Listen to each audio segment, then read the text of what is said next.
नमस्कार, स्वागत है आज आप सभी का एक फ्रेश सीरीज में जहां हम पद्मश्री की लगातार श्रृंखला से आपको जोड़ रहे हैं। आज हमारे साथ एक खास अतिथि है जिनका नाम है पोपटराव जी पवार।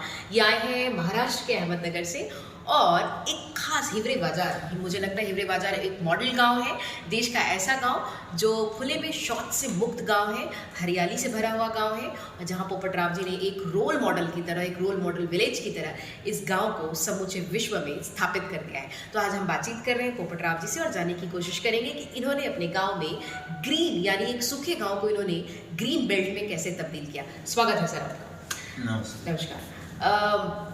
हिवरे बाजार क्या अर्थ है इसका? बड़ा सुंदर सा नाम है आपके गांव का। हिवरे यानी ग्रीन, बाजार यानी मार्केट। क्या बात है। एक जमाना था जी, ये हरा भरा गांव था और हरियाली का बाजार था जी।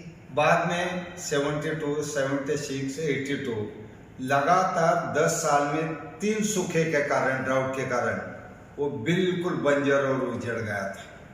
लोग पलायन कर रहे थे, पीने को पानी नहीं, रोजगार नहीं, घर घर में नशा है और इसी कारण लोग परेशान थे। तो ग्रीन मार्केट हरा भरा, तो आज वो हिवरे बाजार सही में ग्रीन विलेज बन गया। क्या बात है। पोपटराव जी का गांव केवल मॉडल गांव नहीं है बल्कि खुद इनका काम बहुत मॉडल वाला है। मुझे लगता है देश के प्रधानमंत्री से लेकर देश के तमाम बड़े स्वयंसेवी संगठनों ने भी, इंटरनेशनल ऑर्गेनाइजेशंस ने भी इनके काम की बहुत तारीफ की है और सचमुच इनका काम सराहनीय है।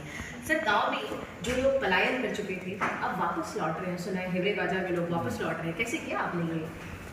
ये जो हिवरे बाजार में मैं कॉलेज लाइफ में मैं अच्छा क्रिकेटर भी रहा, पुणे यूनिवर्सिटी में 2 टाइम्स ऑल इंडिया खेला हूँ और गांव में कभी कभी आया करता था। घर परिवार गांव में था लेकिन कॉलेज क्रिकेट के कारण बाहर था। जब गांव की हालात इतनी बिगड़ी हुई थी कि घर घर में नशा थी, स्कूल के बच्चे शराब लेके आने के, टीचर और विलेजर स्कूल में बैठ के शराब पीने के, हालात इतनी बिगड़ी हुई थी कि सारी यूथ और ज़्यादातर महिलाओं का एक प्रेशर आ गया कि आप लिखे पढ़े हो, आप गांव में आके कुछ तो भी करो। अब शुरुआत ये ऐसी हुई।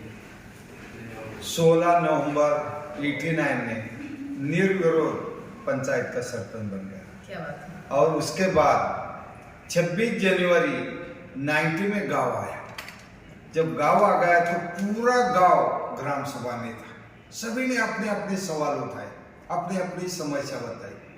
किसी ने कहा पीने को पानी नहीं, रोजगार नहीं, स्कूल ठीक से नहीं, लड़ाई झगड़े, गांव का मंदिर खराब अवस्था में है, रास्ते नहीं, बिजली नहीं, स्वास्थ्य की सुविधा नहीं।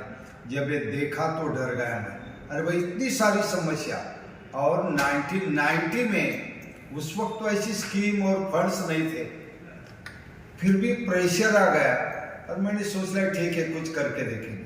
लेकिन मैंने एक आह्वान किया सभी गांव के लोगों को, अगर आप सब सपोर्ट करेंगे मुझे तो हम गांव की ये बिगड़ी हुई हालात को अच्छा गांव, मॉडल गांव बना देंगे। और लोगों ने सपोर्ट किया और काम का सिलसिला आगे गया। तो पहला forestation, soil conservation, water conservation और एनिमल हस्बेंड्री यानी डेयरी डेवलपमेंट, बस 4 मुद्दों को लेके हमने काम शुरू कर दिया। वो श्रमदान और कॉन्ट्रीब्यूशन से, फिर forest department, agriculture department, irrigation department, animal husbandry department, जिला पंचायत, केंद्र सरकार, राज्य सरकार, इनकी योजना को क्लब किया, कन्वर्जन किया और जोड़ने के बाद अगर 1 लाख सरकार देती है तो 1,25,000 रुपए का काम हम लोग करते हैं। बस ये सिलसिला आगे चला और आज ये गांव हरा भरा है। 10 लाख से ज्यादा ट्री प्लांटेशन है, 95% सर्वाइव है। एरिया ट्रीटमेंट में सॉइल कंजर्वेशन का काम किया, फिर ड्रेनेज लाइन में वाटर कंजर्वेशन का काम हुआ। जब जल स्तर बढ़ गया और बैंक का सपोर्ट आ गया तो डेयरी डेवलप हो गई। बस शुरुआत हो गई। जो लोग गांव छोड़कर रोजगार के लिए शहर की ओर गए थे, पलायन कर गए थे, वो लोग गांव में आने शुरू। क्या बात है। बस ये बदलाव। जी हाँ, तो हम बातचीत कर रहे हैं महाराष्ट्र के पोपटराव जी से जो लगातार देश को दुनिया को अपने एक ग्रामीण मॉडल से, अपने एक चमत्कृत और क्रांतिकारी काम से चमत्कृत कर रहे हैं। लोगों को न केवल प्रेरणा दे रहे हैं बल्कि देश को भी स्वच्छता के पथ पर आगे बढ़ा रहे हैं। जैसा कि इन्होंने बताया कि इन्होंने न केवल अपने गांव में स्वच्छता लाई है, न केवल रोजगार पैदा किया है और न केवल हर क्रांति के एक जनक के तौर पे जाने जाते हैं, बल्कि ये पिछले कई वर्षों से सरपंच भी रहे हैं अपने गाँव के। और निश्चित तौर पे वो गांव जो कभी सूखे से जुड़ा हुआ इलाका था, सूखाग्रस्त था, कहते हैं मुश्किलें लाख हो लेकिन अगर आपके भीतर जज्बा और हिम्मत हो तो मुश्किलें आसान हो जाती है और रास्ता निकल जाता है। पोपट राव जी ने कई सालों के संघर्षों को झेल कर भी अपने गांव को एक मॉडल गांव बनाया है और न केवल स्वच्छता के मानक थे उसे सबसे शीर्ष पे बिठाया बल्कि आज देश में एक ये प्रतीक भी बन गए हैं। पोपट राव जी क्या कहेंगे, क्या संघर्ष रहा जीवन में, क्या कुछ ऐसा रहा जिसने प्रेरित किया कि मुझे अपने गाँव को मॉडल गाँव बनाना है?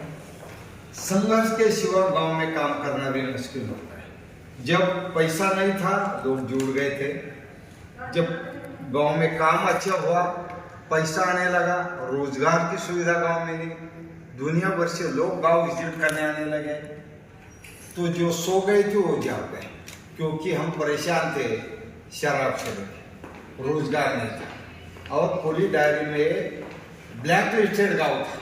अगर गवर्नमेंट सर्वेंट को पनिशमेंट देनी है उसकी ट्रांसफर यूरे बाजार की जाती थी। बस यही कारण हुआ, कुछ लोगों को ये डर लगा और ये इतना अच्छा काम करेगा, हमारी राजनीति कैसे चलेगी, हमारा नशा का कैसा चलेगा, हमारा जो कनेक्शन है क्राइम के बाद पुलिस डिपार्टमेंट से तो वो कैसा चलेगा भाई। इसके कारण और नाम तो बहुत हो गए और 95 में एक मौका आ गया था विधायक बनने का। अब तभी से थोड़ी वो आउटसाइड से गड़बड़ हो गई तो एक साल भर के लिए सब काम पूरा बंद हो गया था। मैं 68 kg से 56 हुआ था। मेरी माँ जो पहले से कहती थी कि खुद का अपना भविष्य देख, ये गांव के भविष्य के बारे में मत सोचना क्योंकि ये गांव तो ब्लैक लिस्टेड है। बस माँ भी गालियाँ दे रही थी, पहले से ही कहती थी कि ये गांव इतना अच्छा काम कर रहा, तू खुद का अपना करियर दे भाई। इसके कारण हालात इतने बिगड़ गई, एक साल भर पूरा गांव सब काम बिल्कुल बंद था। मैं डिप्रेशन में चला गया था और एक वक्त ऐसा आया तो चला तब बस कर देंगे, हम हमारा खुद का परिवार का देखेंगे। बस कुछ घटनाएं ऐसी हो गई मुझे वापस गांव में आना पड़ा क्योंकि गांव की महिलाएं आ गई। उन्होंने कहा सरपंच जी अगर आप गांव छोड़ के जाएंगे हमारे पुराने दिन आ जाएंगे, मार पिटाई, नशा, तो कुछ भी करो हम तैयार हैं। तो पूरा गांव रोड के ऊपर आ गया और सपोर्ट दिया ग्राम सभा में, मैं वापस गांव में आ गया। क्या बात है। और इसी कारण एक निर्णय मैंने किया कि अभी राजनीति नहीं करनी, अभी गांव विकास का काम करना है। और ये गांव देख के अगर राज्य से पूरे भारतवर्ष से कई सरपंच गांव में आ रहे, एनजीओ गांव में आ रहे, कारपोरेट के लोग गांव में आ रहे, बस उनको प्रेरणा देने का काम हम करेंगे। बस ये शुरुआत हो गई और वापस काम के साथ जुड़ गया, तो पीछे मुड़ के नहीं देखा। आपकी प्रेरणा स्रोत कौन रहे, किसको मानते हैं? मेरी प्रेरणा मेरा बचपन था। क्या बात? जो गांव के स्कूल में 4th तक पढ़ाई हो गई, उसके बाद पढ़ाई के गांव में सुविधा नहीं, गांव छोड़ के रिलेटिव्स के पास जाना पड़ता था। तब मेरी प्रेरणा के जो बचपन में गांव में देखा, नदियों में झरना करके झरने का पानी पीना, आम आ गया गांव में खाने पक गया तो आम खाने के, जामुन खाने के, बेर खाने के, ये जो गांव में माहौल था नेचर के साथ समाज जुड़ा हुआ था। लोग तो लिटरेट नहीं थे जी, लेकिन कल्चर थे, पैसा नहीं था लेकिन एक दूसरे को कोऑपरेट करते थे। अगर किसी के परिवार में किसी की मृत्यु हो गई, सारे गांव के लोग चूल्हा बंद करके शेयरिंग करते थे, दुख का बंटवारा था। अगर किसी जात समाज का उत्सव आ गया सब इन्वॉल्व होते थे, ऐसी हालात थी। और जब लिखे पढ़ाई हो गए तो फिर वापस आपस में टकराने लगे।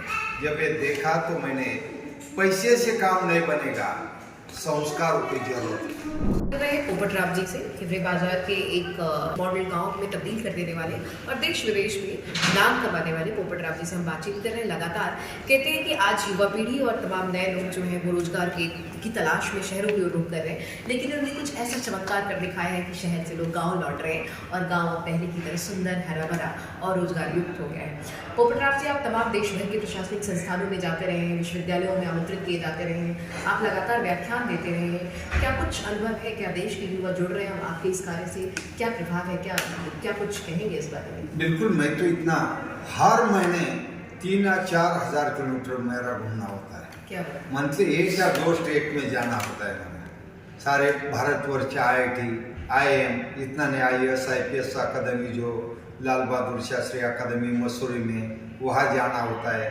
दिल्ली के जो नेशनल डिफेंस कॉलेज है वहीं से कई कर्नल, ब्रिगेडियर कि बॉर्डर विलेजेस पे पंचायत के साथ, लोकल कम्युनिटी के साथ किस तरह से काम करना है तो विजिट के लिए गाँव आ जाते हैं। इतना नहीं, जम्मू और कश्मीर का 3 फेज का पंचायत राज का डिजाइनिंग हिवरे बाजार सामने रख के बनाया गया है। तो मैं काफ़ी घूमता हूँ। मेरी प्रेरणा यही है कि जो प्रयास हमने गांव में किया बस वो युवाओं को देने की जरूरत है, चाहे पंचायत में, राजनीति में हो, गवर्नमेंट सिस्टम में हो, NGO में, NSS या NCC में हो या MAW हो, क्योंकि युवा में से उठ के आगे आ जाएंगे। तो एक सरपंच एक काम कर सकता है, उस सपोर्ट नहीं फिर भी, तो आप क्यों नहीं कर सकते? सारे कॉलेजेस में हर साल में 8 या 10 हज़ार यूथ में जाता हूँ और खुशी इस बात की है कि अभी बिहार कैडर के UPSC बन गए यूथ। IAS बनने के बाद पहली प्रोबेशन पोस्टिंग में वो हिवरे बाजार आ गए। क्या बात, बहुत 3 दिन गांव में रहे और उन्होंने कहा नहीं, आपका मॉडल मुझे बिहार के कुछ गांव में करना है। कुछ IITs गांव में आते हैं, भारतवर्ष के जो CSR हेड है सभी कंपनी के बड़े बड़े वो गांव में विजिट करने आते हैं और वो प्रेरणा लेके जाते हैं और अपने गांव में, अपने एरिया में अच्छा काम करते हैं। अभी एक है कि युवा पीढ़ी भी ये सोचने लगी, समस्या तो है, जॉब नहीं है, फिर भी नई जॉब, तो क्यों ना हम एक मॉडल गांव बनाए, NGO ज्वाइन करें। और हिवरे बाजार जो मॉडल है, पंचायत राज, NGO हो, कारपोरेट हो, चाहे बैंकर्स हो, सभी के लिए आसान है क्योंकि ये मॉडल सिंपल सा है। केंद्र और राज्य सरकार बस स्टेट सेक्टर, लोकल सेक्टर की स्कीम को ही जोड़ दिया है और लोकल कम्युनिटी का इन्वॉल्वमेंट भी इसमें किया, तो ये मॉडल बन गया है। तो बहुत सारे लोग आते हैं, इतना ही नहीं, महिला सरपंच हो, रिजर्वेशन से आती है, वो लोग भी गांव में आके काफी अच्छा प्रयास करते हैं। बहुत सुंदर। इस उम्मीद के साथ कि हम भी कभी किसी दिन हिवरे बाजार मॉडल को देखेंगे और उस गांव को सराहेंगे और देश दुनिया तक, जैसा कि मैंने पहले भी बताया कि प्रधानमंत्री मोदी जी ने इनके मॉडल की चर्चा की है, इनको सराहा है, इनको पद्मश्री भी दिया है और पहले जन योद्धा अवार्ड ही नहीं है ये पोपट राव जी। और न केवल प्रशासनिक अधिकारी बल्कि IITN और CSR कॉर्पोरेट फंड के लोग भी इनके यहाँ जाते हैं और इनके मॉडल को सराहते हैं। तो हम बातचीत कर रहे हैं देश के पहले जन योद्धा से, क्रांतिकारी पुरुष से, जिन्होंने अपनी संघर्ष से, अपनी मेहनत से समूचे गाँव की तस्वीर बदल दी है। और इस उम्मीद के साथ कि हिवरे बाजार देश के तमाम गांवों को भी प्रेरित करेगा और देश के दूसरे राज्यों में भी हिवरे बाजार जैसा मॉडल अपनाया जाएगा। हम सर से ये अनुरोध करेंगे पोपट राव जी से कि आप राष्ट्र के नाम, युवाओं के नाम कुछ संदेश दें और हमारे कार्यक्रम की समाप्ति करें। संदेश तो यही देना चाहता हूँ मैं, क्योंकि आज दुनिया चिंतित है सॉइल लॉस के कारण, ground water quality, soil health से लेके, और मेरा गांव जो है हिवरे बाजार, इस गांव में देश का पहला कार्बन सिक्वेस्ट्रेशन का जो प्रोजेक्ट है तो मेरे हिवरे बाजार में हुआ है। जिस परियोजना का मैं महाराष्ट्र स्टेट का प्रेसिडेंट हूँ, उसी योजना से फंड्स दे दिए एग्रीकल्चर यूनिवर्सिटी राहुरी और हिवरे बाजार। अभी पानी के बहाव के साथ मिट्टी में क्या क्या चला जा रहा है इसका मेजरमेंट अभी होगा। पिछले 1 साल से वो प्रयास करें, क्योंकि हम ग्राउंड वाटर क्वालिटी को खराब किया, सॉइल हेल्थ को भी खराब कर दिया।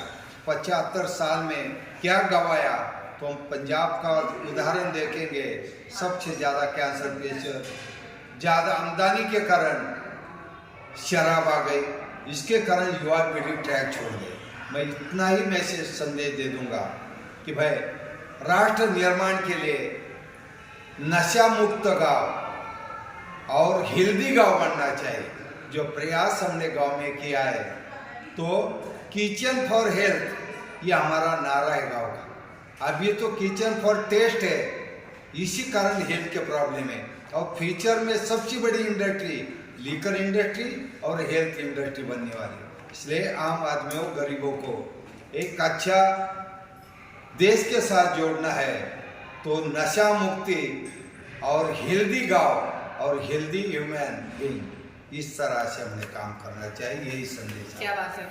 तो इस बात के साथ, इस संदेश के साथ कि किचन फॉर हेल्थ हो, ना कि किचन फॉर टेस्ट हो, तो हम बातचीत कर रहे थे एक योद्धा से, एक संचेतक से, एक ऊर्जावान क्रांतिकारी से, पोपट राव जी से, जिन्होंने अपने बातचीत के जरिए तमाम अपने मॉडल, गांव के मॉडल के बारे में बताया और कैसे एक छोटा सा गांव हिवरे बाजार इनके प्रयासों से, इनके क्रांतिकारी प्रयासों से और इनकी ऊर्जा से और इनकी जिजीविषा से आज समूचे विश्व पे, समूचे मानचित्र में अपना नाम और अपना स्थान बनाए हुए हैं। तो मिलते हैं आगे दीजिए किसी और एपिसोड में, किसी और नए पद्मश्री के साथ, नई चर्चा के साथ, नई वार्ता के साथ। तब तक